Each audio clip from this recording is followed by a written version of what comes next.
हा हॅलो. जय साक्षात दादा. साक्षात खंडू, काय तब्येत बरी नाही का? बरी आहे.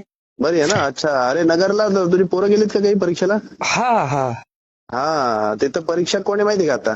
हा. श्रवण पाटील. कोण? श्रवण पाटील ते आपले संभाजीनगरचे अच्छा. हा हा. तबला वादक. हा, म्हणजे मी माझ्या जीवनातली सगळ्यात पहिली जुगलबंदी ज्यांच्या बरोबर वाजवली ते अच्छा. व्यक्ती. हा हा हा. हा, मी किती वर्षाचा होतो? 12 वर्षाचा होतो, 11-12 वर्षाचा. तेव्हा त्यांच्याबरोबर त्यांनी पहिल्यांदा जुगलबंदी वाजवली होती. तुम्हाला सांगितलं का? त्यांचा फोन आलता, म्हणे किती छान वाजवायलीत मुलं म्हणे तुमचे सगळे. असं का? हा, सगळ्या आपल्याच रचना आहेत ना, त्यांना मी सांगितलं होतं. हा, तर ते म्हटले का अरे सगळे माझ्या ऐकण्यातले म्हणे, आपण वाजवलेले एकत्र. आम्ही कमीत कमी 25-30 ठिकाणी जुगलबंदी वाजवली आम्ही असं ना. आतापर्यंत. हा हो. हा. मी त्यांना सांगितलं होतं सुरुवात कर.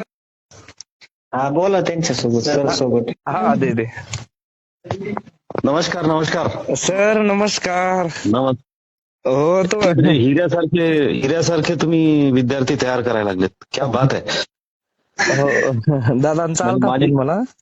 हो हो आणि छान झाले ना. एकदम. बरं बरं बरं. आणि मला राहावलं नाही, मी सुखदला फोन लावला, म्हटलं की यार त्या पखवाजातून तुझीच आठवण आली. अच्छा. हा हो.